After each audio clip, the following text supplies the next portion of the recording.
Hello friends, budget రోజున బంగారం, వెండి, కాపర్ ధరలు ఈ విధంగా ఉన్నాయి.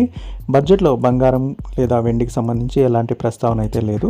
కాబట్టి కేవలం గ్లోబల్ డిమాండ్, అదేవిధంగా అంతర్జాతీయ పరిస్థితుల అనుగుణంగానే ఇక పైన కూడా బంగారం మరియు వెండి కథలున్నాయి.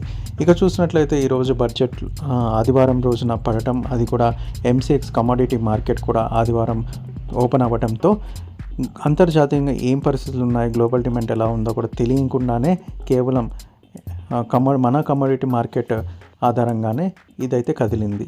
అయితే మన కమోడిటీ మార్కెట్ ఓపెన్ అవ్వటమే లాస్లో ఓపెన్ అయింది. అదేవిధంగా కొంత ప్యానిక్ సేల్ కూడా మనం చూసినట్టు కనిపిస్తుంది.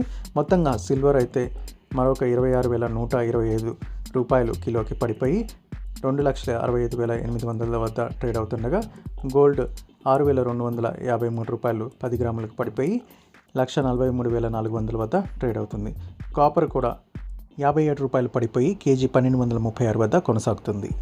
ఈరోజు బడ్జెట్లో బంగారం, వెండి ప్రస్తావన లేకపోయినప్పటికీ కూడా ఎలక్ట్రానిక్ ఈవీ బ్యాటరీల్లో, ఎలక్ట్రానిక్స్ డేటా సెంటర్స్లకు ట్యాక్స్ మినహాయింపులు తదితర అంశాలు అయితే మనకి కాపర్కి, అల్యూమినియంకి పాజిటివ్గా ఉండనున్నాయి. ఇక రేపు ఉదయం అంతర్జాతీయ మార్కెట్ ఓపెన్ కానుంది. ఆ తర్వాత గ్లోబల్గా ఉండే పరిస్థితులకు అనుగుణంగా ఈ మెటల్స్ అన్నీ కూడా పెరగడం కానీ తరగడం కానీ ఉంటుంది. Daily gold, silver, copper updates కోసం మన పేజ్ని అయితే ఫాలో అవ్వండి. Thank you for watching.